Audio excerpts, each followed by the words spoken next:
Hi, I'm Miranda. Hi, I'm Elena. I'm Latan. And I'm Caitlin. In class, we have covered topics relating to the social construction of gender, as well as the LGBTQ community. However, our goal is to further explore and educate ourselves, as well as you, about the transgender community. According to the National Center for Transgender Equality, transgender is an umbrella term for people whose gender identity, expression, or behavior is different from those typically associated with their assigned sex at birth. Many people aren't aware that there is a difference between sex and gender. If people don't understand how it's possible to be transgender, they won't be able to understand, appreciate, or respect trans people, their experiences, and their hardships. In a study conducted in 2008, only 8% of Americans reported knowing a transgender person. Discrimination against members of the trans community is shockingly common and statistically more violent than discrimination against any other group of people in the United States. In 2001, 90% of transgender youth reported feeling unsafe in school due to their gender expression. 49% of trans people reported physical abuse in 2007. 50% of trans people have been raped or assaulted by a romantic partner. At least 41% of transgender people in the U.S. have attempted suicide, compared to 2.9% of the general population. We find that members of the trans community suffer more when their gender identity intersects with race and class. For example, approximately 20% of transgender individuals are homeless as compared to just 1% of the general population. African American trans people contract HIV at a rate of 24.9%. 91% of those are trans women. Trans women of color have a 1 in 8 chance of being murdered.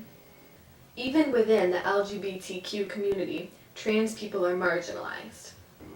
Many non-trans people in the queer community show a lack of understanding of the gender binary and are as ignorant about transgender issues as those in the general population. Widely known campus organizations such as the Human Rights Campaign have historically pushed trans issues and rights to the side in order to focus on gay marriage. This violence and oppression is a result of the principle of consistency and gender policing. In class, we learned that the principle of consistency assumes that there is one normative relationship between sex, gender identity, gender expression, and sexuality.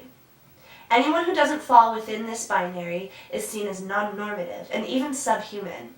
People whose gender doesn't match their sex are seen as the worst offenders, which is exemplified by extreme gender policing. There are steps we can take to end this discrimination and violence on an individual and activist scale. We're calling this next section Transgender 101, where we will be providing definitions, explanations, and courtesies relating to the transgender identity. MTF is an abbreviation for the term male to female, a person whose assigned sex is male who may or may not be transitioning or transitioned to female. A trans woman is a transgender person who currently identifies as a woman. FTM is an abbreviation for the term female to male, a person whose assigned sex is female who may or may not be transitioning or transitioned to male. A trans man is a transgender person who currently identifies as a man. A transsexual person is someone whose gender identity is different from their assigned sex at birth. A transsexual person often alters or wishes to alter their bodies through hormone replacement therapy and/or surgery. Hormone replacement therapy involves changing the balance of hormones in a person's body via patch, pill, or injection in order to develop the secondary sex characteristics of the desired gender.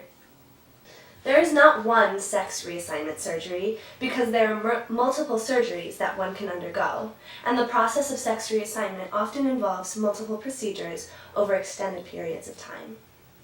The term sex change surgery is seen as derogatory by many, so don't use it. Cross-dressing is the act of dressing in clothing that is typically associated with the gender with which you do not identify. People who cross-dress often have no intent to live as the other gender. The term transvestite, a synonym for cross-dresser, is seen as derogatory by many, so don't use it. Cisgender is a term used to refer to people whose gender identity conforms to traditional expectations of gender and sex. Preferred pronouns are what the term itself suggests. They're the pronouns by which an individual feels most comfortable being addressed. Female pronouns are she, her, and hers. Male pronouns pronouns are he, him, and his. They, them, and theirs are singular gender-neutral pronouns. Fun fact, everyone has preferred pronouns, including cisgender people. The difference is that most cisgender people have the privilege of having other people correctly assume their preferred pronouns most of the time. Think about it.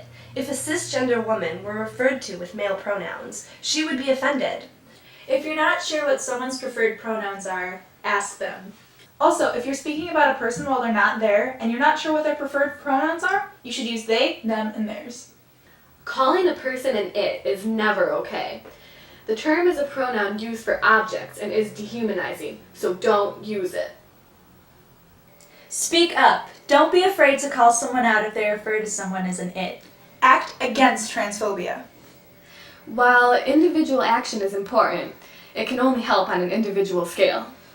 There are many activist organizations that work towards trans equality, such as the National Center for Transgender Equality, Trans Student Equality Resources, and various state coalitions for trans equality. So continue to educate yourself and others, and get involved in collective efforts to end transphobia and help create a safer and more accepting environment for all transgender people.